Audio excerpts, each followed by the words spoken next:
Good news. Microbiologists are finally decoding eczema, finding that nearly all people with eczema have a bacterial imbalance. Gladskin Eczema Cream with Microbalance is leading the change in transforming the world of eczema by providing relief from itch and redness, often within days, and moisturizes while rebalancing the skin microbiome. It's really a new and unique approach that's already been a proven solution for eczema relief in Europe for 5 years. It's different from steroids and traditional over-the-counter moisturizers because they don't rebalance the skin microbiome. What's worse, they contain preservatives, which kills all the bacteria, bad and good. Without good bacteria, your skin microbiome is actually weaker and more vulnerable. Instead, Gladskin works with the nature of your skin, not against it. It simultaneously moisturizes and restores balance to the skin microbiome to quickly relieve eczema, itch, and redness. Gladskin works smarter, not stronger, making it safe for everyone 3 months and older to apply twice daily, even in the absence of flares. It can be used proactively to keep eczema under control and can't be overused. It's free of steroids, fragrances, preservatives, and drying alcohols. It is clinically proven to reduce eczema, itch, and redness, has no drug side effects, and has been clinically tested, is hypoallergenic, dermatologist recommended, and accepted by the National Eczema Association. You can get it shipped right to your door at us.gladskin.com. That's us.gladskin.com. A 1.7-ounce bottle is $35, and it's backed by the Gladness Guarantee. Love it or your money back. So try it today and help relieve that mad skin with Gladskin. Listeners can use promo code MPU20 to get 20% off their order. That's MPU20 to get 20% off. And folks, I have bad eczema, but they sent me a bottle and the stuff does work. I can attest to that. So go buy it.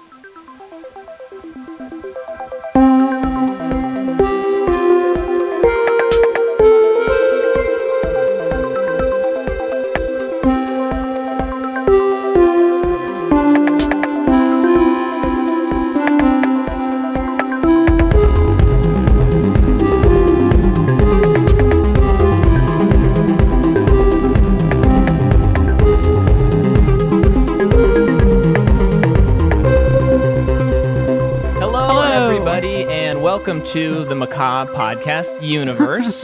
This is, of course, the podcast that takes film franchises and we go through them one movie at a time, and we exist to prove people wrong when they say sequels are never better than the originals. Today, it's me, Micah. And me, Jordan. And our good friend, maybe the Sam to our Frodo or the Frodo to our Sam, Grayson Phelps. Thanks so much for saying that. Thank you. Happy to be here. And today is very special because we are kicking off what our patrons have chosen as our following series. We've just finished up The Hunger Games on a very dour note because the last two movies were complete piles of trash. And now we're getting into one of the most influential movies ever made and something that's very near and dear to all three of our hearts, I believe. Yes. True. Yes, true. So I just want to say thank you for picking this one and not Johnny English to the patrons. Yeah, that's a close call. It was unbelievably too close. So I am this is the series I hope would win all along. So I'm very happy to be doing it. I was hoping it was going to be this or Back to the Future, and it went down to this or Back to the Future. So I'm very excited about this. Grayson, do you want to maybe tell us a little bit about your relationship with the Lord of the Rings? Oh man, I grew up always pretending to be Aragorn. Nice. He was that's my a guy, classic. Of course. Yeah. Played all the video games. Never saw any of them in theaters. I was a little too young, I think. But I remember my parents getting the deluxe box set on DVD, books? and it was just that massive unit that had like 4 discs in it. Yeah, and I grew up watching them all the time. Yeah, and you, for those who don't know, I announced that this was the winner of our Patreon, and Grayson tweeted at us and was like, "You have to put me on." So, and here we are. Love with it. Grayson. So, Jordan, what about you? This series is very actually near and dear to Jordan and I's heart. It's part of the reason why we're in love. Okay, yeah. So I saw this movie first on VHS My parents bought it on VHS. I remember immediately just being like, this is the greatest thing I will ever see in my life. And I was also very scared of the orcs, though. I don't think I don't think they had to stop the movie, but it was like are you guys okay? Just a little check-in. Yes, definitely. But from here on out, I would play Lord of the Rings at recess every day.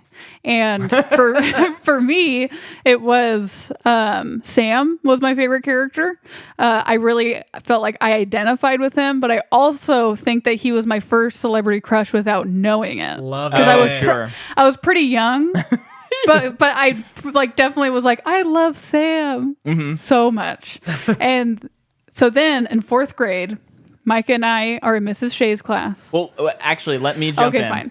And because I'll get to 4th grade, then you take back over. So this movie came out in 2001, and then in 2002, The Two Towers was in theaters in the winter. Yeah. And my family had been hearing like these movies were getting a lot of buzz, and so my dad rented Fellowship of the Ring, and he's like, let's watch this movie.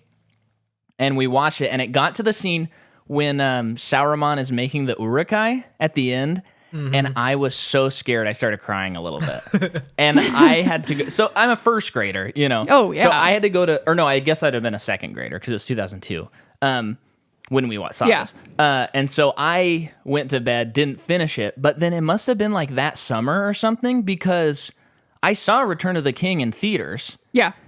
For my birthday, and by the time I saw that movie, so in less than a year, I got over my fear and watched Fellowship of the Ring and Two Towers probably 10 to 20 times each before I saw Return of the King. Yeah. So I'm not sure how that timeline works out, but that's what happened to me. And then flash forward to 4th grade. So in 4th grade, Mike and I were Mrs. Shea's class. We the seating chart was we were sitting next to each other, and Micah and I soon discovered our love for Lord of the Rings, a mutual love. And not only that, but from my memory, Micah did an incredible Smeagol or Gollum.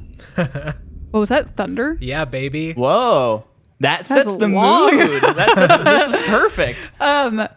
So yeah, he did a wonderful Gollum impression. And from there on out, it was just like super good friends in 4th grade because from then on, Micah and I never had another class together. Yeah, and then we didn't really become friends until after high school after that. And then you'll remember this, Grayson, your dad at our wedding, Jordan, your dad, he had the most hilarious speech. And he said, you know, Micah and Jordan met and they started liking each other because they'd both read Lord of the Rings. He was mistaken by that. We hadn't read them at that point. But he goes, so, and I guess Micah was really good at doing a Gollum impersonation. So, you know what I'm telling you guys? You're trying too hard. Got a big laugh. And, you know, you and I also read the books together. Oh, yeah. So we're into Lord of the Rings and we love the movies. So that's kind of the background of our relationship. Yeah. As it pertains to this movie. So, why don't you just jump into some production notes? Okay.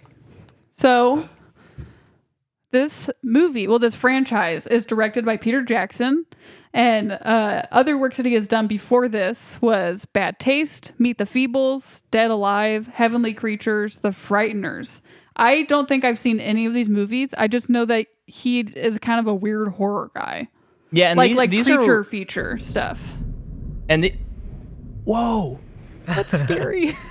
Yeah, folks, we have thunder. Sauron himself is trying to stop this recording. Sauron? No, because Sauron sends the storm to Caradhras. Yeah. So, he did these weird, like gory, like sex-filled, X-rated puppet movies, which is really interesting. I remember as a kid, I couldn't reconcile that. I was that. So bummed. Yeah. Especially being a kid who grew up in going to a Christian school and like growing up going to church, and then like your dad reads you The Hobbit and tells you about these stories, and it's like, yeah, this guy was a Christian, like J.R. Tolkien's a Christian, and this is a lot of Christian themes in this.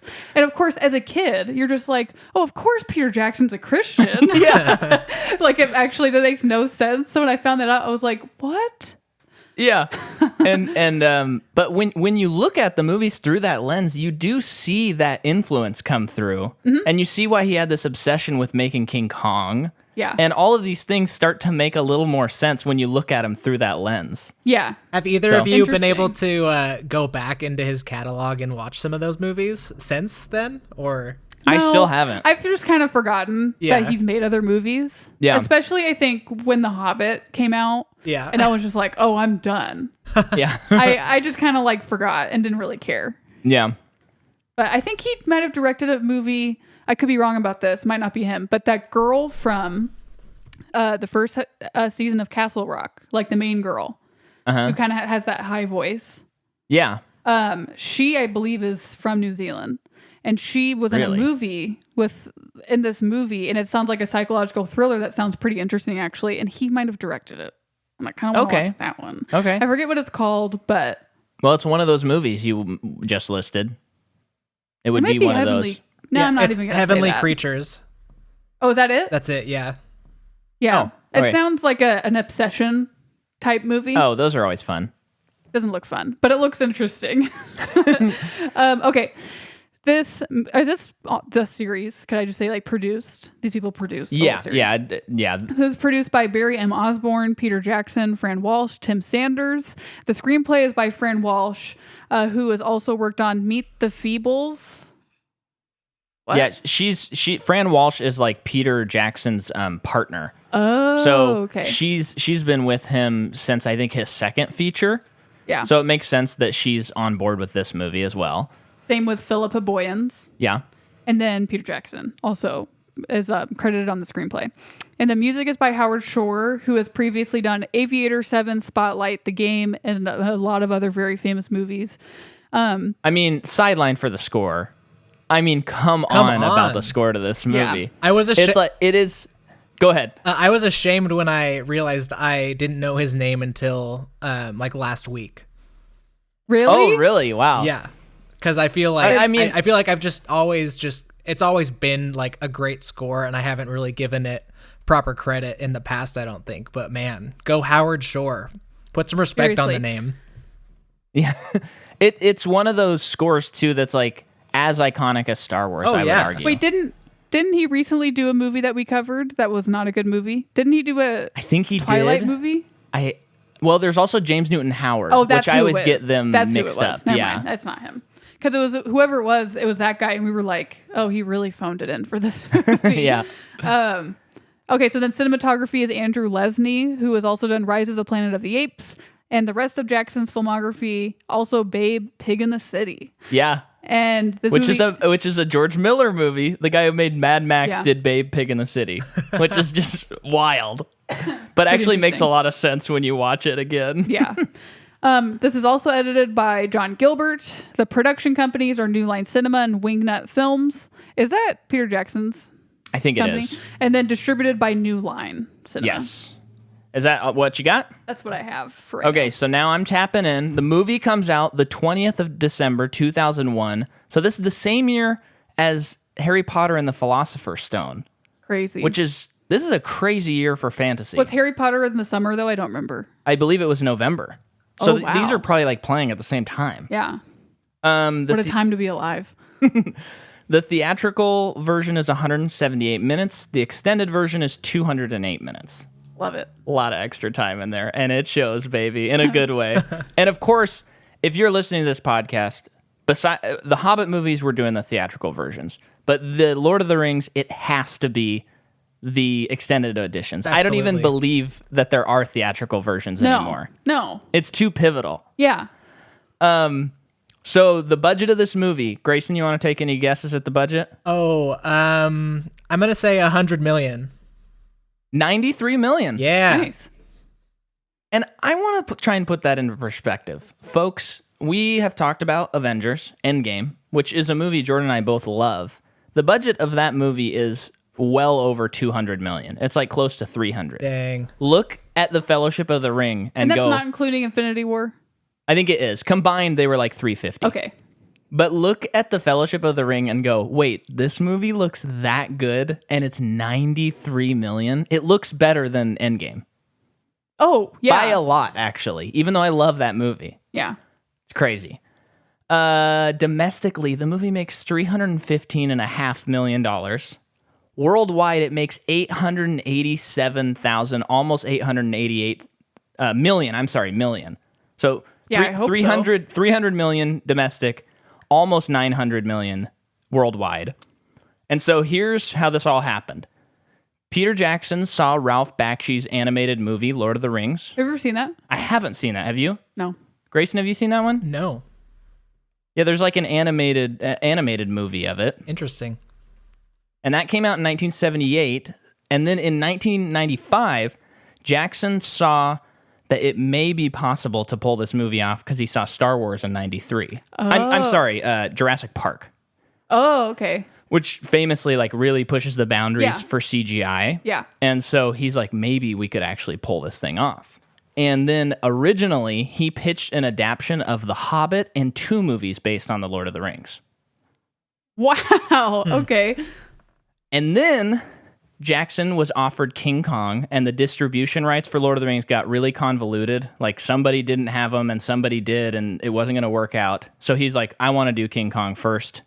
Lord of the Rings gets scrapped. Well, then in 97, King Kong is canceled because they're having problems with locations. So then he gets back with partner Fran Walsh, and they begin working on with He Who Shall Not Be Named, which is if you want to look up He Who Shall Not Be Named, it's the guy who used to run Miramax and is a very bad person that's in jail now. Yeah. But from here on HW. in the podcast, we're just going to call him He Who Shall Not Be Named because I don't want to give him the credit of saying his name. Yeah, even the initials. Even the initials is a little too much, Grayson. But so Jackson and Walsh come to him and they start working on a treatment. And so this is the original treatment for the movie. This would have been the movie in 97-ish. The first film would have dealt with what would become the Fellowship of the Ring, the Two Towers, and the beginning of the Return of the King. Ending with Sauron's death and Gandalf and Pippin going to Minas Tirith. In this treatment, Gwaihir and Gandalf visit Edoras after escaping Sauron.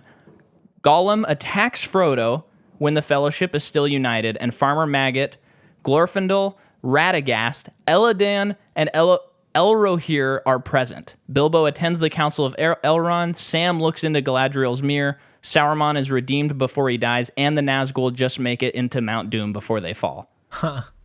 What? But we're getting ahead of ourselves here. And originally that was going to be budgeted at $75 million to do all of that. Wow.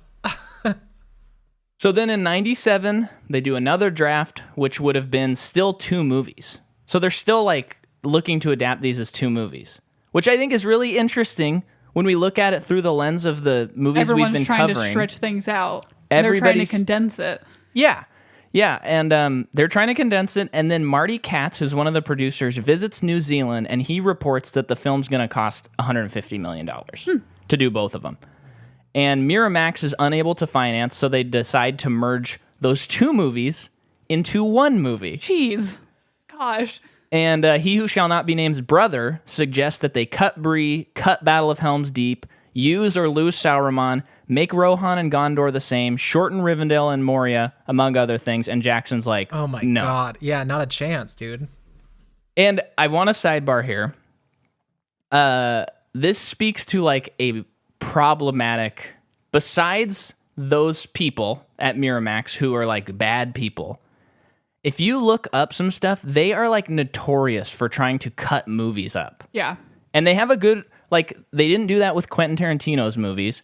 But for example, Hayao Miyazaki tried to, he was doing the distribution rights to Princess Mononoke. Yeah. And they wanted to cut a bunch of stuff. There's an ant on your thing. There's an ant on my thing? Yeah, we were attacked by ants before we started recording. It's fine. You're fine. So Princess Mononoke, Hayao Miyazaki's looking to distribute it in the U.S., and He Who Shall Not Be Named is saying, okay, we have to make all these cuts. And Hayao Miyazaki sends a sword to America with the message that says, no cuts. I love that story so much. Me too. It just It's it the adds absolute to the best. mystique of Hayo to me. Totally. Just like oh my dang, gosh, that is yeah. such a power move. yeah. And another a fantastic director, Bong Joon-ho, he gets the distribution rights for Snowpiercer, and He Who Shall Not Be Named says, yeah, let's cut all of this stuff. And he's like, you're ruining the movie. They do a test screening, and audiences don't like the movie. Yeah. Snowpiercer's a great movie, but he's doing all these cuts, and then finally, Bong Joon-ho just starts lying and saying that certain things in the movie are about his dad and stuff like that, so that he can have like a cohesive story. Like it's dedicated to his dad and it's in his memory, so he can't cut these things. Yeah. So basically, he's no good, very bad. Don't do it. Yeah. Yeah. Don't work with Miramax. Well, maybe you can now. Maybe they're better. I don't know. I think know. they're out of business, actually. That would make sense. So then they get a meeting with Mark Odesky and Robert Shea at New Line Cinema, and they respond to the pitch as, why are you doing 2 movies? Why not 3? Yeah. So they're the reason that this gets extended to 3. Nice. And they claim there's kind of a misnomer that they saw, like they were like, oh, it's 3 books, let's do 3 movies. But they've further said that wasn't the reason they extended it. They just saw dollar signs for 3 releases. That's funny because it's not really stretching it. No, not at all. That's funny. So then they hired famous Tolkien illustrators Alan Lee and John Howe to help with concept art. There were 1,800 Hobbit feet used for the 4 main Hobbits throughout production. Gimli makeup is 4.5 hours every day. Poor man. Principal photography for the stream movies, because if you don't know, listener, this is a joint production, so they filmed all 3 movies at one time. It's 438 days from October 11th, 1999 to December 22nd, 2000. And the first scene they shot was the wooded road where they are gathering the mushrooms and the Nazgul Really? comes. That's the Interesting. first scene they shot in the movie. And then during the first month, well, actually, you're going to cover that in actors, so I'm not going to say that. Each movie had a full year time for post-production. Okay. Fantastic. Yeah. There's a different editor for every movie so that they could Oh, streamline yeah. it and get it done. The production began on 1997. And then let's take a break from hearing my voice and let's talk about some actors. Okay. So first and foremost, we have Elijah Wood who plays Frodo. He has been around a lot before this, although this is what he's most known for now. And he's your guy, right, Grayson? I love Elijah, man. He's so great. I mean, the biggest thing of his that I've loved is Wilfred. Yeah. You're like the only person I know that's seen that. It's I still just- haven't. I don't know anybody else either. I've just never been able to discuss with anybody. It's a great show. It's so I just great. love that he, after doing all of this is kind of Daniel Radcliffe is similar, but Elijah Wood decided to get into horror movies and weird comedies. It's an After Lord of the Rings. interesting career path to follow. Yeah, For and I sure. think it's totally worked in his favor. I watched, what was this movie? What was it called? I don't remember, but it's just some movie on Netflix, like an indie movie that's not like a couple years old, with the girl from Castle Rock. And it is just like balls to the walls weird of a movie. And he is so funny in it. And he's like this like weird white guy that's really into Asian culture nerd kind of guy that just wants to fight people. Are you talking about I Don't Feel at Home in This World Anymore? Yes. Yeah, baby. Yes. Yeah, that's a It's great a good movie. Oh, yeah. But it's just also very odd. Yep. It's a very odd movie. Anyway, so one of his first credits is Back to the Future Part 2. What? He doesn't have a name. Like his credits like something boy.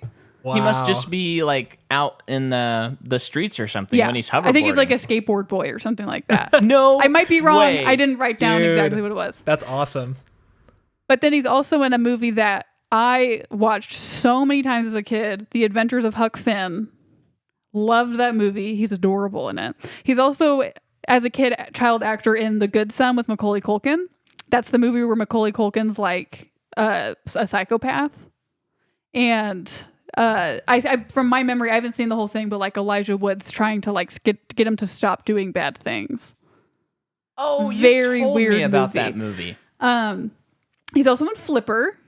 Oh, And then Oh, yeah. the movie he did before Lord of the Rings was Chain of Fools, which I'd never heard of. Okay, then we have Ian McKellen who does Gandalf. All I wrote down was X-Men, which he did the year before this movie. So X-Men came out in 2000. Okay. And then Orlando Bloom. Well, if we're talking about Ian McKellen, Grayson, take it away. What's his best role? December 2019. I can't, man. It's depressing. He was in Cats. We all know. Sir Ian McKellen, the Knight, is in Cats. And man, I just think about that scene of him singing about the end of an artist's career or whatever, and it just felt the heaviest thing I've ever consumed. Yeah, that was because we saw that movie together, and it was like, this is so funny. I was just laughing. It was so great. And when it got to that scene, I was very sad. It's not funny anymore. Depressing. Yeah. Yeah. Or afterward, really. It just kind of put a damper on the rest of the experience for me. Just like seeing Ian McKellen in that role. Oh, man. Pretty funny. Okay, so then we have Orlando Bloom who plays Legolas. Lord of the Rings is the beginning of his career. He doesn't really have much things before this. Well, when did Black Hawk Down come out? 2001. Oh, so same year. And then Pirates of the Caribbean, The Black Pearl came out in 2003. Okay. Okay, so that's Orlando Bloom. And then we have Sean Bean, who plays Boromir.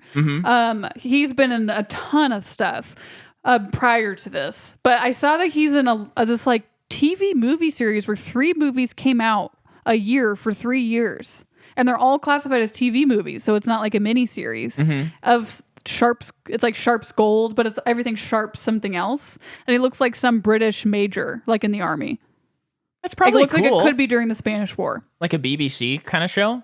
Yeah, something like that. And then that might be worth checking out. I wrote down "Don't Say a Word." I don't know. Maybe that was right before this Lord of the Rings, but also a National Treasure and Game of Thrones, of course. Yeah, that's Sean Bean. And then Sean Astin, your guy, my guy, is also in a lot of things. He's in Rudy. He's the titular Rudy. He's also in Encino Man. Oh, yeah, with Pauly Shore. And Brendan Fraser. What a cast. Yeah. Oh, get them back together. Get the boys back together. I also saw, which I thought was interesting, is he does voice acting in Kingdom Hearts, the video game. He plays Hercules. I noticed that a couple months ago, which I didn't realize. Did you really? Yeah. I also noticed that the guy who plays Gimli has also done a lot of voice acting for Kingdom Hearts. That makes sense. I love that. John Rhys Davies. Yeah. And then he's also in Stranger Things, of course. That was a great role for him. And then he's in Goonies. You didn't mention Goonies. I'm not done. Oh. I was about to say his breakout role, Goonies. Done. Okay. And then Cate Blanchett, who plays Galadriel. She's in Talented Mr. Ripley, Eyes Wide Shut. Is that true? Because it's in her filmography. Eyes Wide Shut? I was going to ask you about that. I do not remember her in that. I wonder if that's not correct. Was she wearing a mask? Was I she in the big scene? I couldn't find her in the pictures, so I'm not sure. But I just wanted to write it down because it was interesting. Okay. Whether or not it's true. She's also in Bandits. She's also in Thor Ragnarok. She's in Blue Jasmine. She's in everything. And she's Ocean's great. 8. Okay. Okay, then we have Billy Boyd, who plays Pippin. This is also early on in his film career. And it looks like a lot of his film credits are more British stuff. Not anything I've ever heard of, and like a lot of TV shows. But he's also in Seed of Chucky. Oh. I think he does some voice acting. That's cool. I always love when someone's a voice actor, too. Yeah, but in the Chucky series? Sure. Yeah. These guys are all into creature horror. features. Yeah. Okay. That's probably why they wanted to work with Peter Jackson. Yeah, maybe. So then we have Ian Holm, who plays Bilbo. Apparently, he is in Ratatouille. Cool. He's also in Brazil, the Terry Gilliam movie. Cool. He's in Fifth Element. He's also in From Hell, which is that Jack the Ripper movie with Johnny Depp. Oh, okay. Okay, and then we have Christopher Lee, who plays Saruman. He's in Star Wars Attack of the Clones Episode 2, which came out 2 years. They'd come out the year following this. The year following this. Yeah, it's Count Dooku. He's also in Tim Burton's Charlie and the Chocolate Factory. I always get it mixed up. He's later on in his career kind of a Burton guy, because he's also in Corpse Bride. He's also in Alice in Wonderland. He's in Dark Shadows. He also does Kingdom Hearts. No voice way. acting. Yeah. Maybe it's not the other guy. Maybe it's just him. Okay. And then You still with us, Grayson? Yeah, baby, I'm here. Okay, just making sure. I'm just trying to plow through this. Well, let me just say about Christopher Lee. What a cool thing about him is throughout his life, he's been like a big like schlocky horror guy. Like throughout Yeah. time, so it makes sense that someone like Peter Jackson is like, I want Christopher Lee in this, and then come to find out Christopher Lee read the books every year and was just waiting for someone to make these movies. They're Yes. his favorite books, Wow. and apparently Jackson was like pretty. Like, he was pretty particular about his directing and how people delivered lines, but he was, like, the person that he didn't really have to, like, direct him. Really? Because he just knew what to do with that character. Because I he'd read the love book that. so well. That's awesome. Oh my gosh, that's Yeah. so great. And then we have Dominic Monaghan, who is Mary. He's in Lost. He's Yeah. also in Rise of Skywalker. Yeah. And Like 2 scenes in Rise of yeah. Skywalker. And Lord of the Rings is also early on in his career, so he doesn't have much before this. And then we have Viggo Mortensen. Oh, Yes. my Mortensen. guy. So Bada I'd like to bing. say, looking at his IMDb and looking at pictures, he has Hollywood's best chin. Oh man. Oh. Easy. You're making that. Okay. Yeah. I mean, I'm that's with you, undisputed. Jordan. Thank you. Beautiful chin. He's Yeah. got Hollywood's best a lot of things. Let's put True. it that way. So he's in Eastern Promises. Oh, yeah. 28 Days, which I believe came out a year before Fellowship. 28 days. That's the one with Sandra Bullock. I think she's an alcoholic. That's why it's Okay. called 28 Days. He is in the Gus Van Sant Psycho. Oh, yeah. He's also in Hidalgo. Anyone that is Yeah. around our age is very excited about that. That was my first ever PG-13 movie in theaters. Really? Yeah. Oh. yeah, and I it was a love good that one, man. movie. I love that movie. Yeah. I bet that movie holds up. I bet Oh, so I too. bet That was it a does, cool too. movie. Yeah. It's intense. Is it on Disney Plus? That's a Disney movie, right? I don't know. Maybe it's not. To look it up later. Let's watch it. Okay. He's also in The Road, that Cormac McCarthy book. Oh, yeah.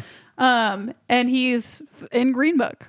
Where he won an Oscar for going, bada bing, give it a sandwich. Oh, ow. Pretty interesting. Or movie. did he win an Oscar? I don't know if he might have. Mahershala didn't win one. Mahershala did. Oh, okay. And you know what is insane, people? If you haven't seen Green Book, it is like a travesty of film. It's so horrible. But what's crazy is Mahershala Ali wins an Oscar for a movie, and he didn't even learn how to play the piano. Which I think when is Ryan crazy. Gosling learned how to play a piano for La La Land. Yeah. He learned it in like 6 weeks. And not only And the that, special- Green Book yeah. wins Best Picture, and it's a famous true story about like racism. Yeah. When the same year Black Klansman came out. And I would argue shattered barriers in a lot of ways and did not win. Yeah. Absolutely. Crazy. Well, in Green Book, when Mahershala is playing the piano, you can tell that you can see the effect of the person. That's like, it's very weird. There's like this weird jittery effect on his head. You can tell it's fake. And then also, that movie is worse than Bohemian Rhapsody, which is saying something. Let me tell you what. And they came out in the same year. Bohemian is a better movie, for sure. Wow, that's a bold I mean, statement. Green That's a Book is take. bad. It is bad. Okay, I'm almost done. John Rhys Davies. He is okay. So he's in a lot of stuff. So I just didn't want to write down everything. I wrote down 2 things that I thought were interesting.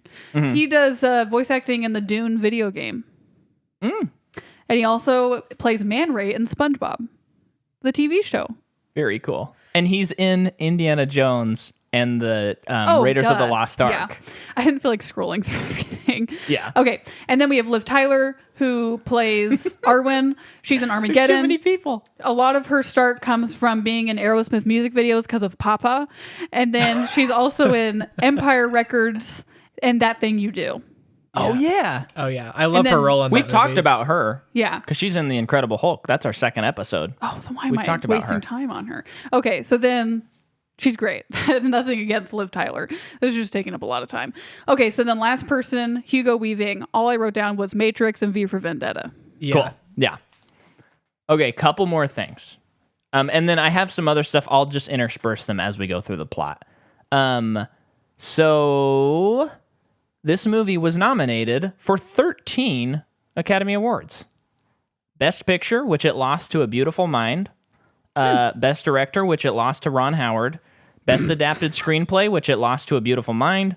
Best Supporting Actor for McKellen, didn't win. Best art direction, best costume design, best film editing, best original song, best sound, but it did win best cinematography, best makeup, best original score, and best visual effects. I don't know if Beautiful Mind won that many awards. Yeah, and that's a good movie. It is good. We've talked about Ron Howard on this podcast before. He's the master of the mediocre. Don't need to dive into it again. But let's talk about the movie now. Okay, good. Let's get into it. I'm sorry that it took so long, Grayson. I don't know if you're regretting coming in on the first episode. I was looking forward to listening to all of that information. Yeah. But first, let me ask you guys how you consumed it last night. Did you watched it last night, right? Yes, we did. What Jordan, in go what ahead. way did you watch it?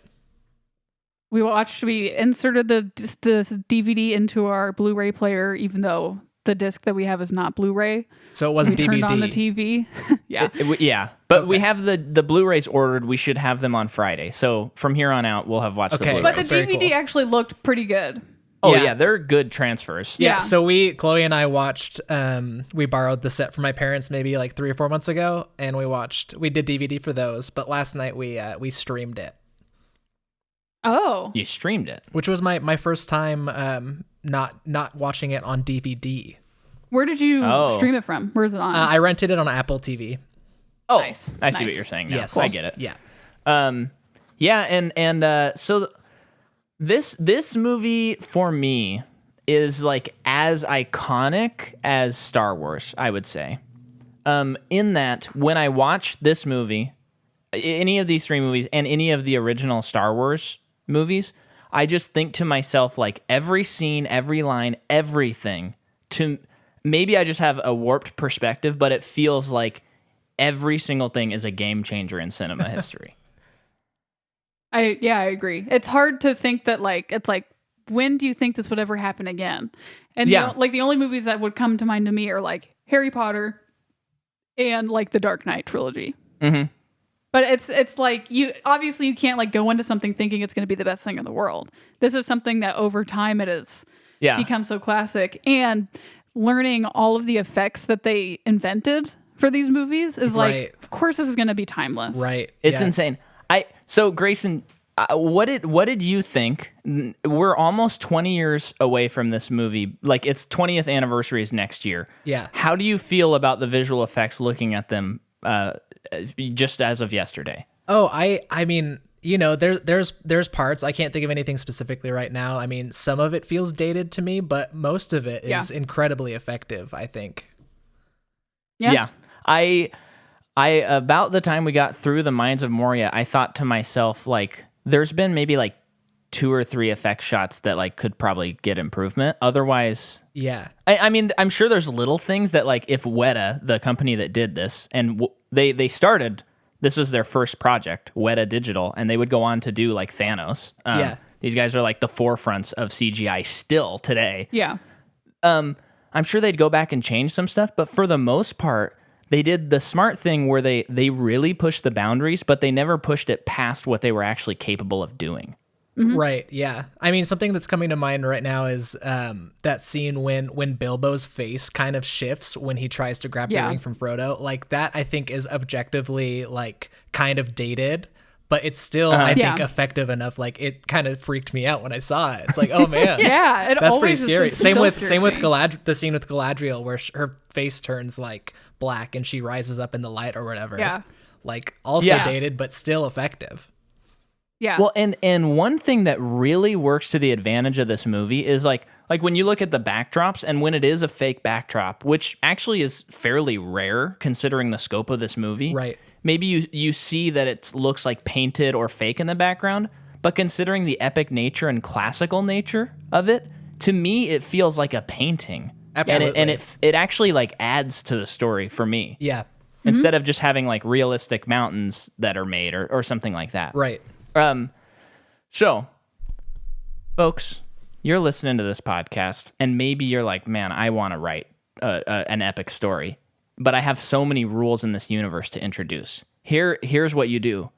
Hire Cate Blanchett to describe the rules of the universe and present the story, because the beginning of this movie is incredible. Yep.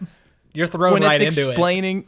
you're just thrown right into it, and you're explaining all of this stuff. And Cate Blanchett, because she's so good, it's not boring at all. No. And you're getting all these rules. Oftentimes, this kind of stuff drives me nuts. It's like, just show me as the story progresses. But there's too much. They have to just do it all up front. Oh, yeah. And I love that it's all just perfectly. in a whisper, too. Yes. Yeah.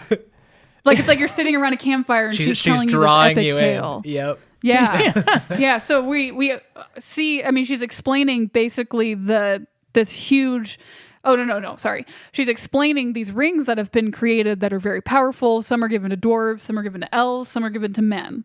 And it's with especially, well, I like that she gives a little anecdote for each one, but especially with men, like her mentioning, like, they always want more power. Like, they can never be satisfied. Right. Love it. And then she goes into mentioning that a Dark Lord created a ring in secret, created a ring more powerful than all of them. Yeah. Which sparks this huge war. Yeah. And those effects, especially watching the special features, and that guy explaining, like, especially for these kinds of shots, he like created artificial intelligence for it, which is what is used all the time now. Yeah. But for the each individual that you're looking at is a computer, obviously, but they're like almost in their own individual mind and fighting in their own way. Great. I know they're inventing this stuff right now. Yeah. And this is so iconic to me when the orcs attack the elves and they do that swing blade up thing. Yeah. What is that? Yeah. That's so cool. And I love it too when there's a shot of Elrond and the arrow whizzes passes by. Come on. Yeah. It's so cool. Yep. And Sauron's design, it's like as cool as Darth Vader. Easy. It's cooler, Micah. Come on. As cool. Equally cool. But we see all, the introduction of everything, and I'm assuming if you're listening to this, you've probably seen and know the story. So we might not go through every little plot point, but let's go to the Shire now. Well, it's just to set up, like, Isildur gets the ring, he loses the ring, and that's where we're at. We know that Bilbo had got it in The Hobbit. That's where we're at. So and then let me ask you guys if you remember or if you knew that New Zealand existed before this movie came out. No. And once I did discover, it put on the map. It really did. It did. And when I discovered that it was shot in New Zealand, I was like, when can I go? And then you see it on a map and you're like, how do you get there? Yeah, absolutely. Well, and speaking to that, in general, a lot of this movie is shot on location. So when we go to a scene, for example, the scene where they're walking up the mountain, the Caradhras, the Fellowship, and Frodo drops the ring, you can see footage. They are on that mountain. Yeah. Mm-hmm. Now, of course, they went into a studio for the scene where the avalanche happens because they don't want to kill the actors and crew. Yeah. But they're on a mountain in the snow, and like you can tell in that scene, there's no blue screen or green screen. The characters are there, and the backdrop is real. I actually was convinced that this was shot in Oregon. This movie, just because it looks like the Mount woods Hood right there. Just well, not the mountain specifically, but like the Shire. Yeah. It's like, oh, I live here. That's how it felt. Yep. So when we get to the Shire, the music plays, which you're going to hear my rendition of before this episode starts because I added it before. But you hear the doo-doo-doo, doo-doo-doo, and you start crying like me. Honestly, haven't watched a movie in a couple of years, and I'm a little older, been through a little bit more, and I was very close to crying just hearing the music and seeing the Shire. Absolutely. Yeah. I had the same experience last night. Yeah. Like, oh, and man. I was... Oh, sorry. Go ahead, Grayson. Oh, no, it just felt like you're coming home a little bit, and it's just so peaceful and just it invokes such a great amount of emotion. Mm-hmm. Yeah, and I was like watching this, and I totally lost my train of thought just now, but I love it.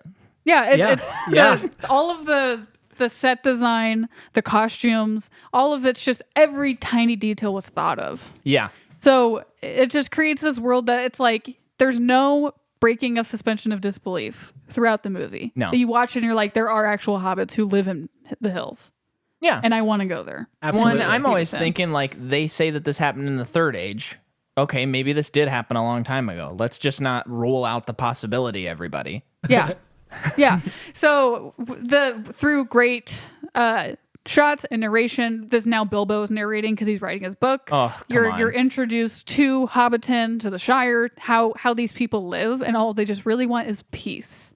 Yeah. Which is perfect storytelling and writing in terms of like these and in the book The Hobbit, it is a hobbit who goes on this great quest, which is so out of the ordinary. Mm-hmm. And then you have Lord of the Rings where another hobbit goes out of the Shire and goes to the most dangerous place possible to save everyone. Yeah. It is such a beautiful story. And how wild is it that The Hobbit is the first book that J.R.R. Tolkien wrote of the Middle-earth things he wrote, and yet they adapted the bigger part of the story first. Yeah, that's really Yeah. interesting. That's Yeah. kind of odd. Yeah. They took the Star Wars approach. Start with episode 4 Right. instead of episode 1. Maybe. Yeah. And it's just weird because like today, no one would ever do that because people are too afraid to take any risks when they're adapting material. Is how Yeah. it feels. Yeah. And I think this movie is just so perfectly adapted because they know when to cut things and when to change things. Like walking out of Hunger Games, watching those movies, it's just like, can't you make any differences from the book? Yeah. Like to make this more visually appealing? Yeah, that's Yeah. a good point. And like when I read The Lord of the Rings, it was an amazing experience because it was different and fun things like, oh, Bilbo gives Frodo the ring and a year later they leave for the Fellowship. In this movie, why wait a year? Just have them start going Yeah. now. Yeah. Like those are easy changes. And I don't know why people don't do that stuff more nowadays. Probably because of the internet. Fans suck. Yeah. But if anyone was like a huge Lord of the Rings fan and saw this movie in theaters, I would love for you to write to us and tell us what that experience was like. Because I Yeah. would imagine you would just be like, oh my gosh, this is fully realized. Yeah. So please do that, folks. But man, the Okay, so- the introduction to Gandalf when he's riding in, man, Oh. and they just have the little quip with Frodo just talking about how wizards are never late or never early. Yeah. Yeah. And he jumps in for the big hug, but I love the part when the little kids are chasing him and he just drives Yes. by and then shoots off the fireworks, and it's so great. It's so Gandalf.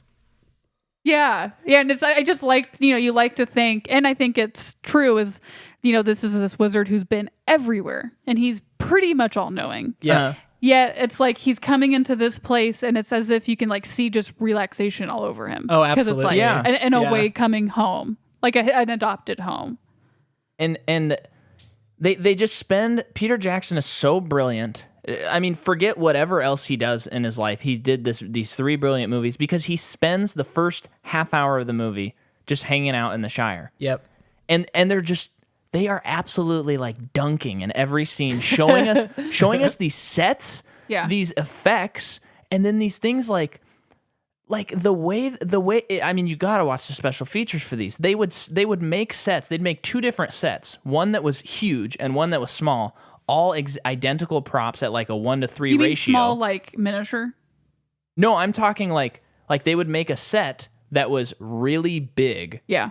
And then Elijah Wood would walk through the set, play out the scene. Yeah. Then they'd make a set that's really small, and they'd have Ian McKellen go through that same scene. Yeah. Okay. And then they combine those 2 things. They're identical sets, but like a 1-to-3 ratio. yeah. And then it looks like, oh, there's a tiny hobbit who doesn't look weird and digitally unproportional, and a huge wizard. Yeah. And they're I interacting. remember at the time, like when I was younger watching it, those were the scenes that kind of blew my mind the most, especially in Yes. Bilbo's house when Gandalf first arrives. Like, Yeah. you're like sitting there like, how did they do this? That's insane. Oh, I know. I couldn't comprehend it. Yeah. Well, and for me, I think I watched these with my dad, and I was like, I thought that the hobbits, I thought those actors were that small. Sure. I Yeah. just- No, I that's how couldn't- real it looks.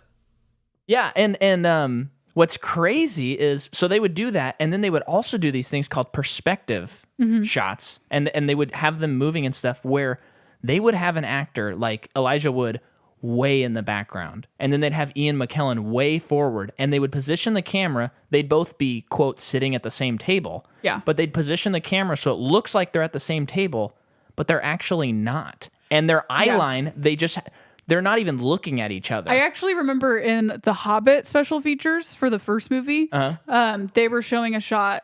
I think they're all sitting at one table. And I know it's like all these dwarves and then Bilbo, but they were like, I don't know how to explain it, but the camera moves and the table is not actually a table. Yeah, it's like all separated and stuff. Yeah. How wild is that? It's so much work. Yeah. But at the same time, And the math. effect is beautiful. Yep. Yeah. Because now they would just do like, well, I guess they wouldn't, because at The Hobbit, they did the same thing. They did some of the same things. Yeah. Keep going. Sorry. So to fast track, so it's Bilbo's birthday, huge celebration. We meet Merry and Pippin, and we know immediately they're troublemakers. Yeah. And then Bilbo disappears with the ring and goes home, and his plan is to go off to Rivendell and finish his book and to like live out the rest of his days. And throughout all this, we're just seeing little hints of like the obsession that this ring causes. Yes. Right. Very casual. Yeah. Very casual, but really effective stuff. Yep. And the beauty is, I mean, for a movie so effects ridden, they do not they just don't overdo it. There's like so many simple effects to this movie that are so effective. For example, when Bilbo drops the ring on the ground and it thuds and doesn't bounce, Yeah. and it makes that sound, to me that is one of the most effective like effects in the entire series. Yeah. It blows my mind every time I watch it, and anyone can do that. That's such an easy. Yeah. That's just a trick in sound editing. That's all that is. Yeah. Great. Unbelievable. Great. So Bilbo leaves the ring and sets off. Gandalf gives Frodo the ring and says, keep it secret, keep it safe. And Gandalf leaves to research the ring. Mm-hmm. And then during that time, it's just this feeling of darkness is closing in everywhere. Yeah. And you see the Night Riders a little bit. Are we watching this movie again tonight? Yeah, I think so.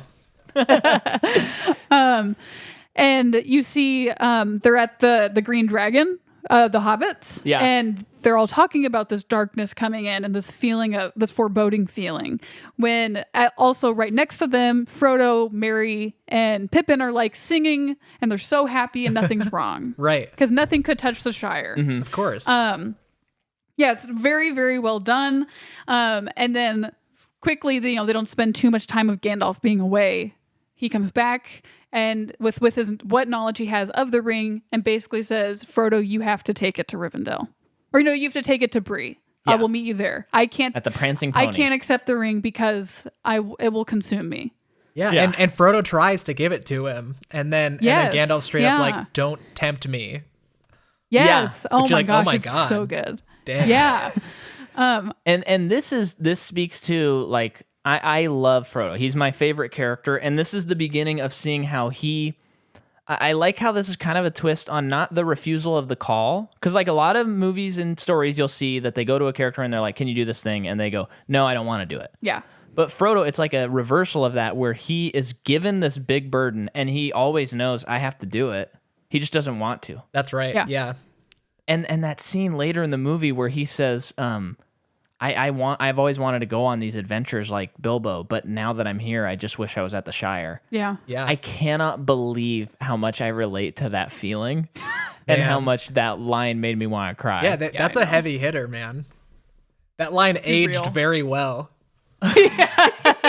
Seriously. It's too real. Yeah. So let's just kind of skip to the hobbits get together. Yeah. They're attacked by the Nazgul. And Terrifying. they get to the terrifying. Absolutely when terrifying. they're being chased in the forest. Oh yeah, my gosh. I just wanted to skip to them at the Prancing Pony. Yeah. Sure. Yeah. So they're there, and then we have one of the coolest introductions ever to a character. There's just a Strider. mysterious man in the corner smoking with his big, huge sword. And his perfect chin.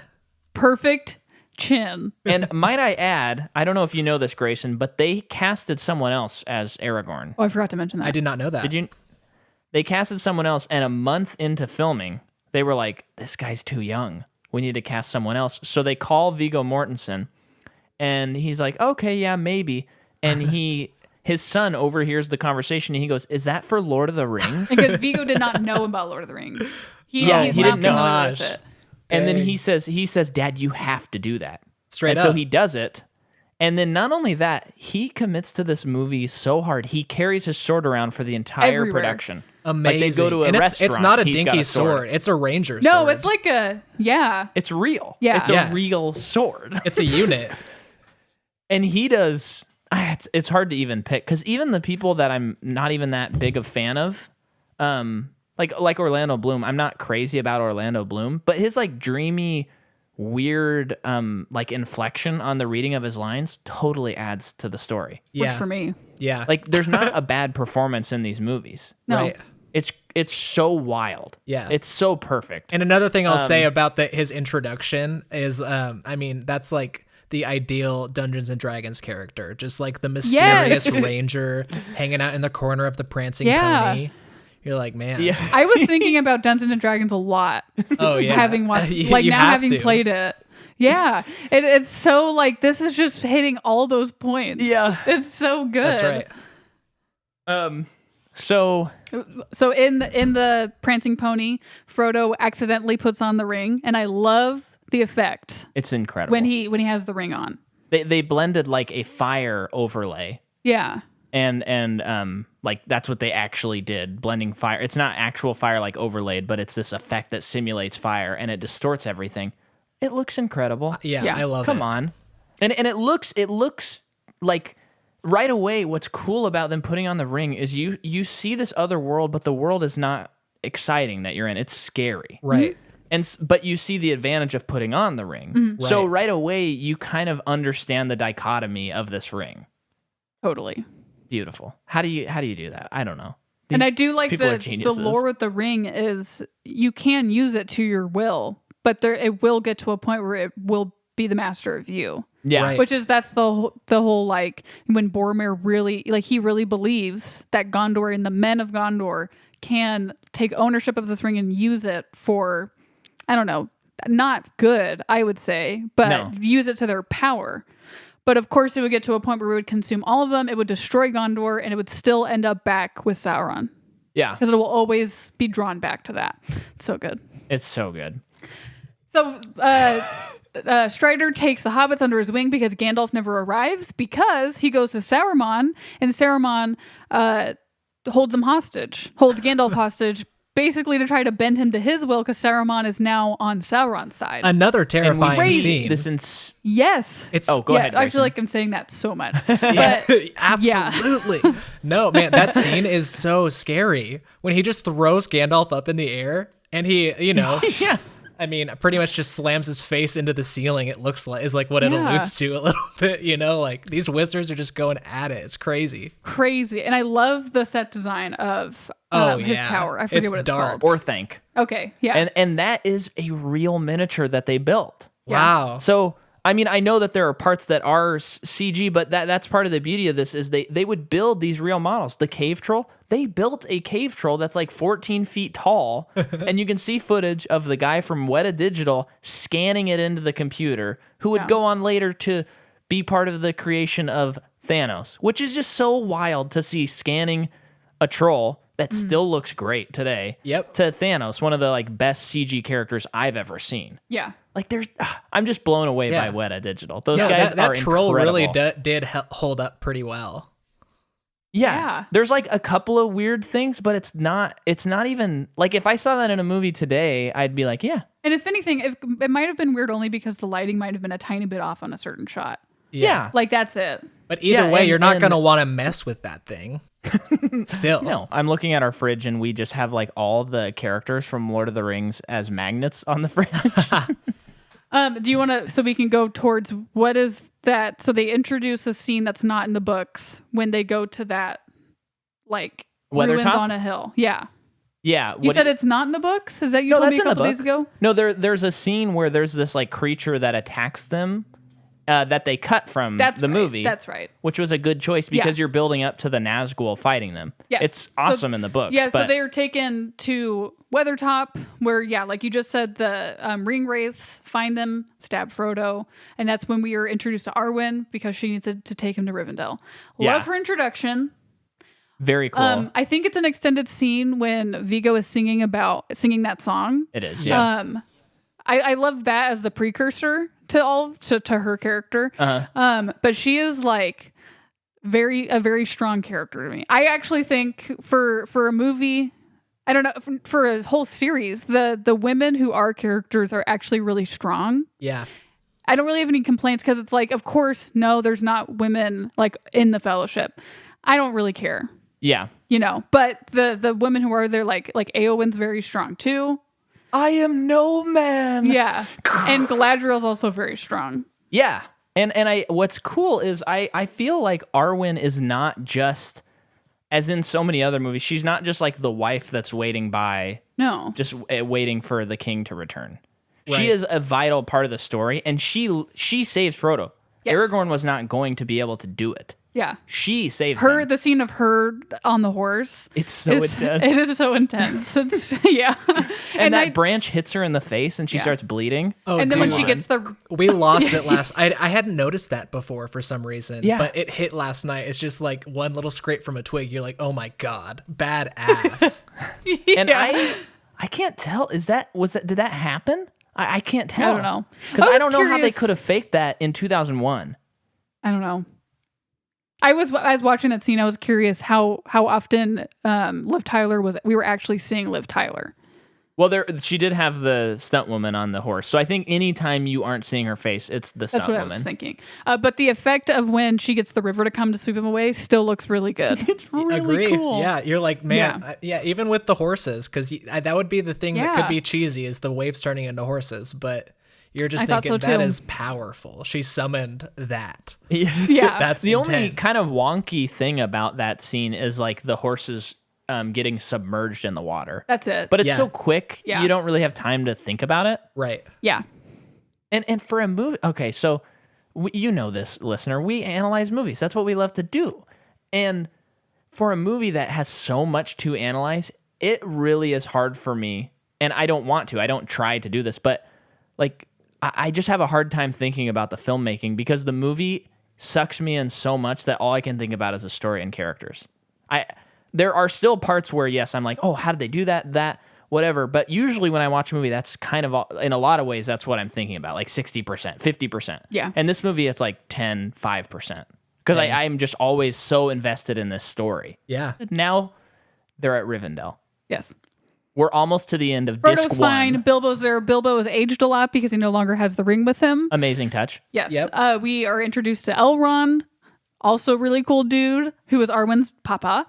And then His let's intro just fast track. admittedly made me giggle because I think it comes up with like, it's not him in person. It's like a vision of him, right? Like it's his face. That's right. And there's something I would so say- funny about that actor with the long hair that I just kind of lost it. That effect isn't really great. No. anymore. It's like Frodo kind of floating in like a washed out white, Yeah. and the Yeah. camera's just like floating around Rivendell. And That's all like I the hear one is ding on the movie. Mr. Anderson. But like maybe kind of echoey and like ethereal. Yeah. Yeah. Okay, good point. So let's fast track to the Council of the Ring. I don't think that's exactly Yeah. what it's called, but they got like players from all areas. They got the dwarves, the men, the elves, and even a hobbit and a wizard. Scene took 5 days to shoot. Really? Yeah. Pretty For long. complications or just No, because they had to kind of shoot it from like every angle. And then that sucks. and then also like that scene at the end where they're all standing there and it's like the Fellowship of the Ring. Yeah. They shot like a plate with like the big actors or the tall characters, the hobbits, and then put them together. That sequence wasn't super hard from what I read, but just the whole thing, just having to shoot it and focus on Boromir today, like Interesting. Boromir and Aragorn and Legolas, and then just Man, having that to sounds do like that. So such it took a 5 pain. days. Yeah. Yeah. I mean, scene's flawless, so it was worth it. No, But that's great. this is one of my favorite scenes in the whole series when everyone's arguing. Yeah. And then Frodo stands Second time up I cried in this movie. and he says, "I'll take the ring. I'll take the ring to Gandalf Mordor." is so proud, dude. That little smirk. Yeah. But he's so defeated at the same time. Yeah, That's because the he beauty knows, of it. right? He's like, man, of course Frodo would do it, but man, that's a lot. It's like he's his seeing everything that's going to selflessness. happen. Yeah. It's Yeah. so beautiful. There's it's a lot like I in that strive to shot. be like Frodo. I mean, why do you think I named my dog Frodo? It's because of this scene. That's right. Yep. And And then he says, I will go, but I do not know the way. Oh, And then it's like, well, you will have my staff and my bow and my axe. And then like the fellowship starts. Oh, and then Sam breaks out and he's like, oh, no, he's not going with me. And everyone's like, well, I wouldn't think so. And then Mary Pippin come jetting out. Yeah. And so Pippin, cute. just one of the funniest lines to this mission, quest, thing. yeah. Yep. All right, where are we going? Yeah. And then it cuts to end of disc 1. And Yeah. you're like, wow. That we're was halfway pretty. through the It was movie. a pretty funny experience not having to switch over discs last night because I was like, that scene comes and I just inherently knew like, okay, I got to get Yes. ready to like either take Yeah, an yeah, yeah. intermission or switch disc, but it just kept going, so we kept watching. Yeah. Yeah. And Love so it. then they're on the road and the journey begins. And they're just trying to find the passages. There's the scene with the birds that are flying over. Yeah. From Very Isengard. cool. Yeah. Boromir's kind of, you can see him and Pippin and Merry are spending time together, and they're in the same boats later in the movie, which I think makes his ending and death a little bit more powerful, Yeah. subconsciously, Totally. because they're witnessing his death. Yeah. And then they go to Caradhras, the mountain, which we already talked about a little bit, but mention the foot thing with Legolas. Oh yeah, so when they're all like being buried in snow, Legolas is walking on top of it, which I never noticed. And then I read the books and read that elves are very light-footed, and that's especially in that scene in the book, he is walking on top of the snow. And then it wasn't until like after reading the books and then finally watching this movie again, I was like, whoa, they did that. Yeah. I like never noticed that they inserted that into the movie. So it's in this point that Gimli mentions going through the mines of Moria. Well, he mentions it before, but at this point is like, we need to make a decision. And I love that Gandalf was like, it is Frodo's decision because Yep. he's the ring Yeah. bearer. Right. Right. And he chooses Mines of Moria. And so we go there, and we'll just cut to, well, there's the great scene where Frodo figures out the riddle to the door as being, what's friend in Elvish, Yeah. which is cool because Bilbo did the riddles with Gollum, and so you just think that, yeah. like, he probably grew up with riddles. Yeah. And so for him to think of that is such a cool character trait. Yeah. And him to kind of, like, beat Gandalf is fun. I love that Sam is really sad to let go of Bill the horse, Build a pony. the pony. Yeah. Cute. But this is maybe the only thing I can think of so far in the series that I don't think it's bad by any means. Just dated. I think it's just a weird adaptation choice that in the books, Gimli and everyone knows that the Mines of Moria have been destroyed and the orcs are there. So the whole time they don't want to go there because they already know it's bad. But I'm not sure why they made that choice to where they show up and Gimli's like, woohoo, my cousin's going to be here. Yeah. And then they realize it. Yeah, because it makes me wonder, like, what has Gimli been doing this whole time? Like, what? Because we don't really know. Yeah. They don't really say anything. Like, maybe he's been on a quest Yeah. for a while or something. But I guess it kind of makes it more mysterious. it does. Yeah. But it creates more tension by the time it happens. Yeah. I just wonder like how they came up with that change. I don't really know why they made that change. Yeah. You still there, Grayson? Yep. What happened? That one was my fault. Be honest. I Oh, you just said it was your fault. already fessed up to it. So we've talked about the cave troll. They've had the big fight. Should we just go to the Balrog? Or did either of you want to talk about anything in between? Okay, well, the Mines of Moria. You have the cave troll is great, but I do love before that it's even introduced. So the orcs are coming and they close the doors, and that kind of throughout this whole time you really get a sense of it, but especially in this scene, it's like Legolas, do not mess with that guy, because when yeah. he's shooting arrows through a tiny hole in the door to kill the orcs is so it's Precision. like, oh, So he's cool, Yeah. he's so cool, and then it's just still so like stressful, that scene. There's so much going on, but it's all very well shot. Like I can like watch that scene and like know where everyone is. Yeah, the you know? geography is really clear. Yes. And also, this is the first time in the movie that there's really no music. So Yeah. it provides this extra amount of tension that you Yeah. have not experienced Yeah. so far in the story. And it is the second time that Frodo quote unquote almost dies, but he's Yeah. wearing mithril now. Yeah. So Really we're cool. introduced to that. I love that. Is that the Okay, first yeah, so- time in the movie that they're taking on like an ungodly amount of people? Yes. Yes. I mean, unless you want to count the 9 riders. I mean I just in sheer numbers, that's the first time that this smallish party is just fighting like hundreds and hundreds of these creatures. And I always remember that being really crazy because they do it. Yes. Oh, yeah. And they're like cornered too. Yeah, There's yeah. nowhere they can go. Yep. But they just do it. They plow through. And I always forget about Legolas' cool daggers. Because, Yeah. he always Oh, has the yeah. bow, but he always does the double wield daggers. And there's some very cool moves in that scene that he has with those. It's a great advantage to the video game. Oh, yeah. Absolutely. Oh, yeah. The Return to the King video game, the best pre-2005 video games. Yep. Yeah. Yep. Okay, so yeah, they get out, they get back into the corridor when all of these orcs are coming through like the ants that we just fought in our apartment. Like, yeah. But it's kind of a classic scene of like they're surrounded and there's no way they can get out, and then something scarier comes along. Yeah. And the effects on the Balrog is still perfect Yep. to me. So good. And that thing is freaky. And so they're going through, they have to cross this bridge, the Bridge of Khazad-dûm. And as they're doing it, a lot of those shots, it's actually full CG people that are running. Yeah, so in the special effects, it showed that all of the actors were motion captured. Oh, Yeah, interesting. because they is can't so run smart. across this bridge. It doesn't Right. exist. Yeah. But it's smart doing, I mean, it's a no-brainer, but motion capturing the actors is like, you have to do that so that you can animate like literally how the actor runs, not just a random thing running. And it's wild to me because they show in the special effects the models they were working with, and they are so basic. I could probably like load them up on my computer today and like mess with them, and people would be like, "That looks kind of crappy." Like, I can't believe that they made it look so good. Yeah. is the point I'm making. Yeah. So they do that, and then Gandalf makes his stand, and he, you shall not pass, one of the most iconic parts, and then he gets the whip from the Balrog and gets thrown down into the pit. Every And before he time does I just want him to just take a couple steps back from the ledge, just like 5-10 steps.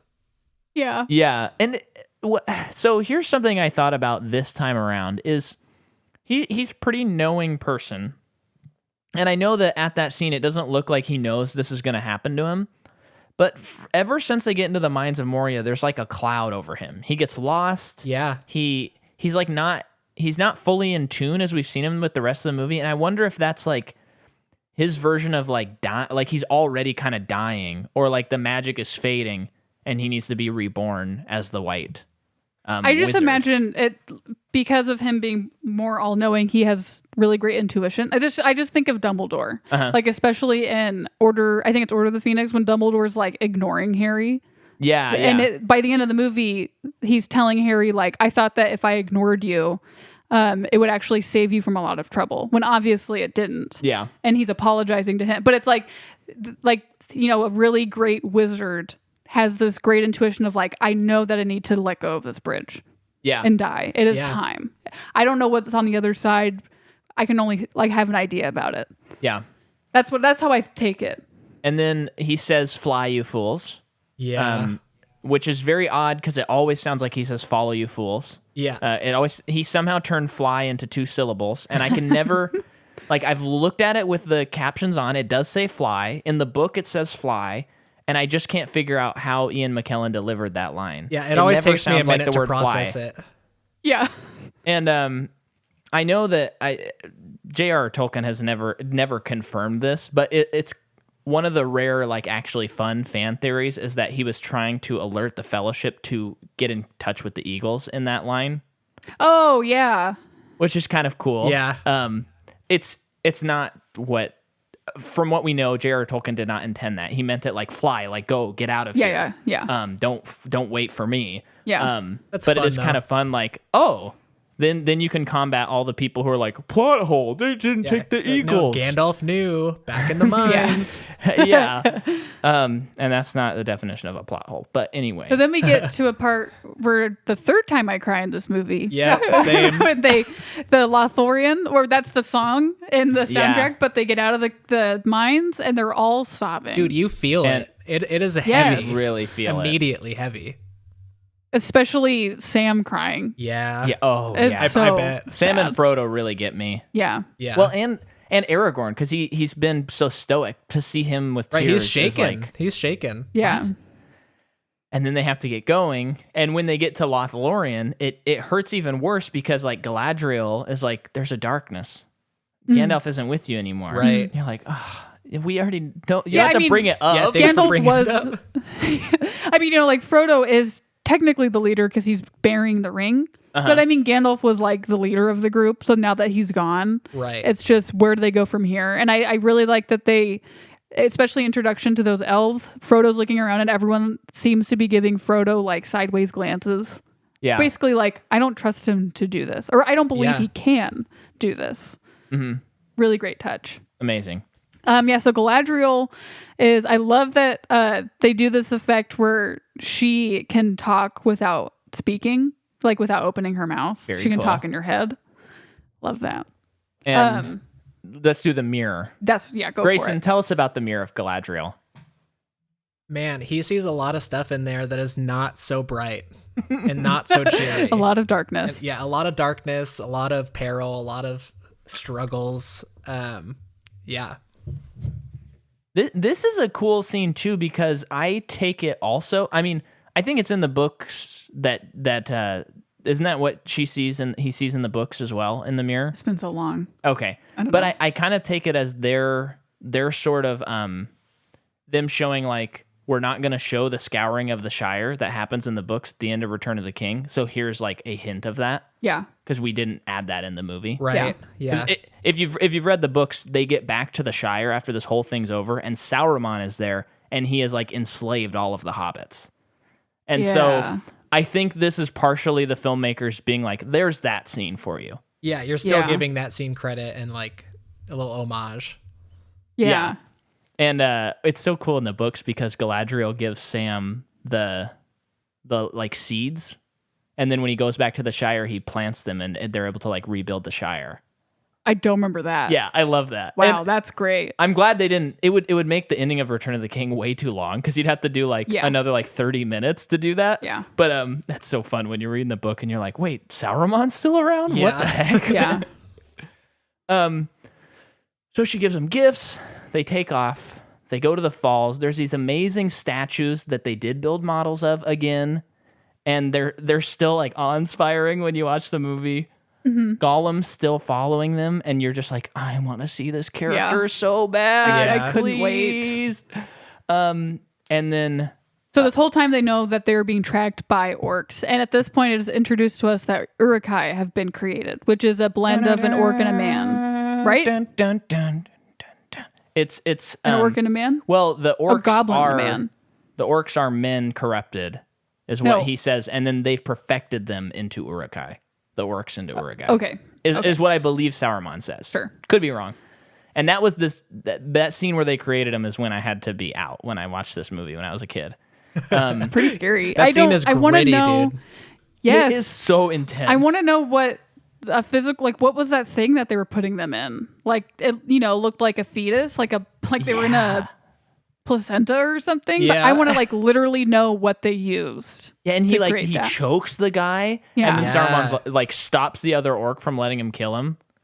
You're like, this is, and that's what really shines when you look back and you think Peter Jackson doing creature features with like puppets and stuff, and you go, oh, that's why you were able to do this insane scene, Yeah. Totally. better than anyone else would have done it. Yeah. Totally. And then we finally get to the falls, and they park their boats. Sure. And Frodo realizes that he needs to do this journey alone. And he's kind of attacked by Boromir, who is like the ring overpowers his desire. Yeah, I just love Boromir's character because he is the perfect representation of man. Yeah. Just Yeah. like in his mind, he wants to do this all for good, but it all comes from a selfish place. Like he Right. wants to do it for the good of Gondor, Right. for the good of men, and he is very susceptible to the ring's power because of that selfish nature. And it's like we all can identify with Boromir. Absolutely. And I am a big sucker for redemption because we all need it. And it's just like seeing him fall so low and attack Frodo, and then immediately once the ring is outside of his like vicinity, he's like, Frodo, Yeah. I'm sorry. Yeah. What have I done? And you're like, oh my gosh, this is insane. Yeah. And another great touch, that's the first chapter of the Two Towers. They kept this in the Fellowship, which puts a good ending on the Fellowship. It works in the books, of course. The books are perfect. But that was great. And then the Uruk-hai attack, there's that shot where you see Viggo Mortensen break his ankle and get up and continue to fight. Been doing it before Tom Cruise, I have to say.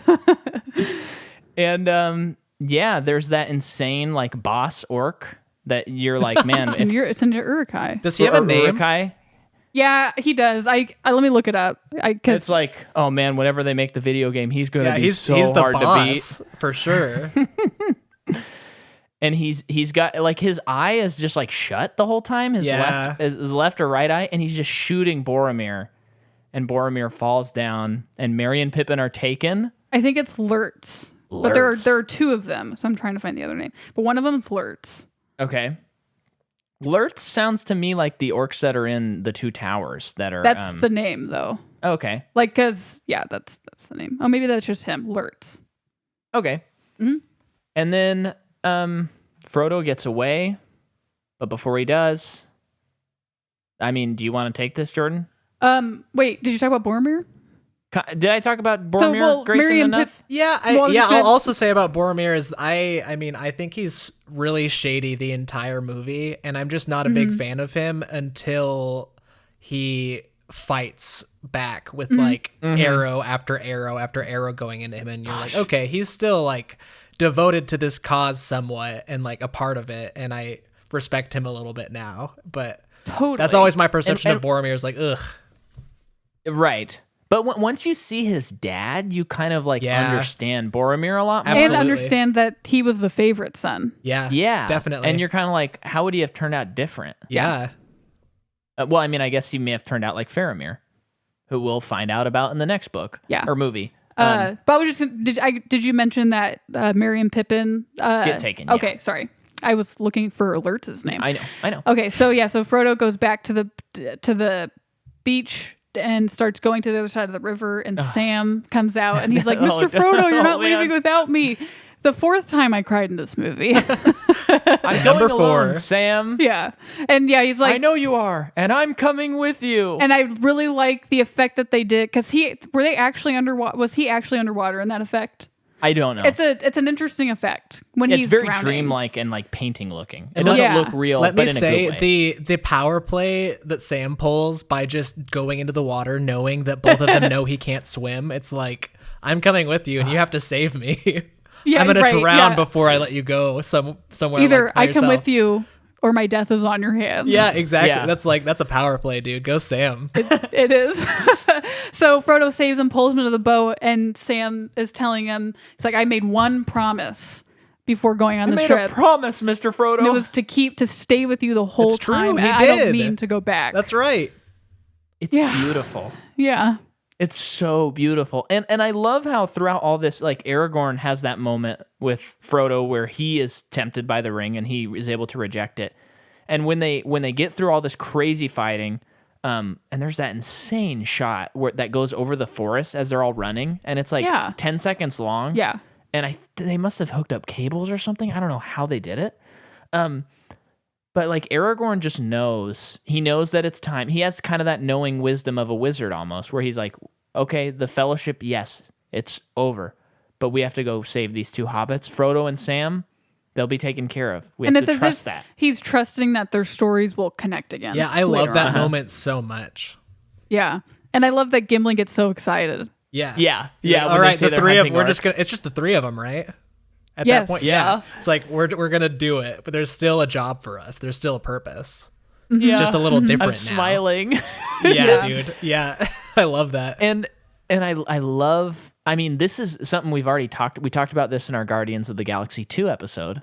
And I don't know if this was Tolkien's thought process or what. But something we've noticed about sequels that do something really interesting, and we'll get into it more next week, is you break up the team and then they have to explore different dynamics within the team. Yeah. Like Empire Strikes Back does it.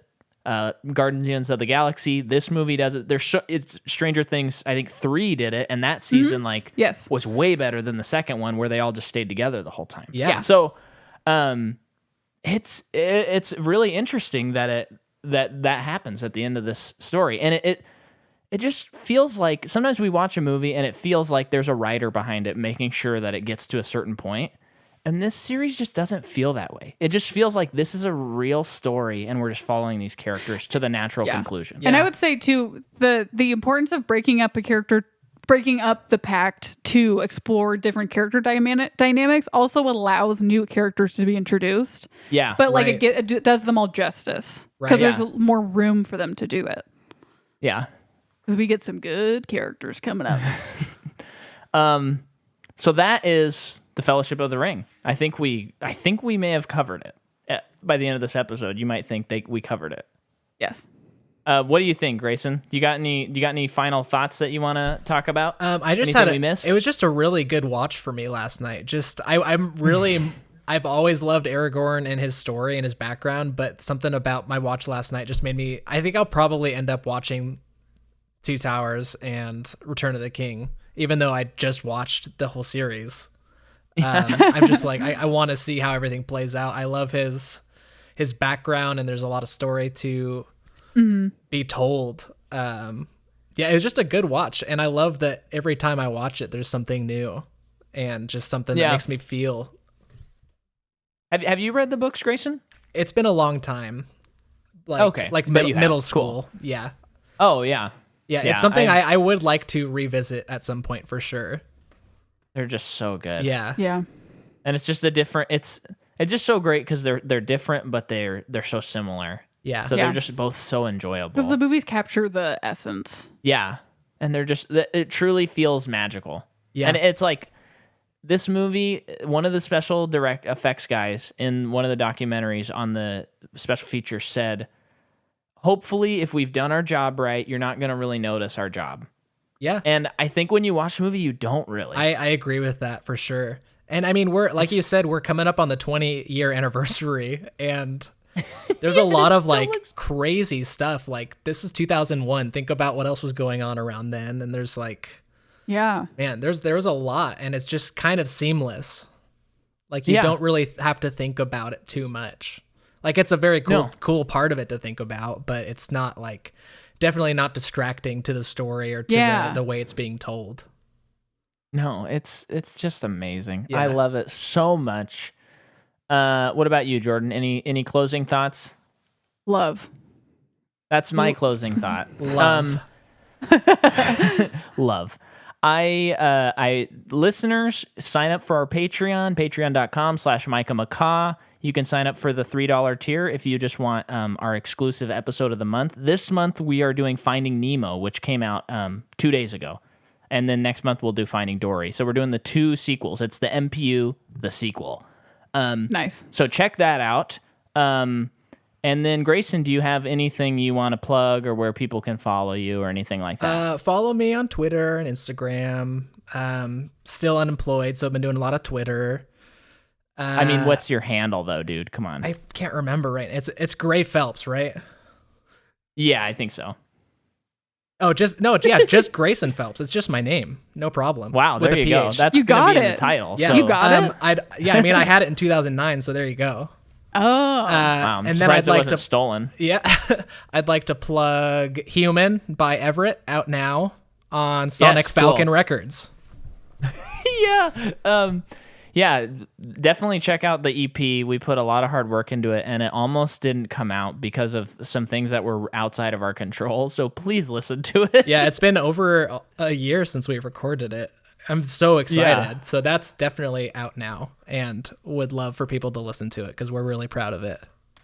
Yeah, that'll have been out 2 weeks ago. So if you have already listened to it, give it another listen today.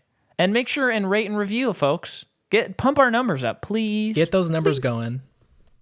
So just remember, closing thoughts. There's one ring to rule them. One ring. What? 3, 2, 1.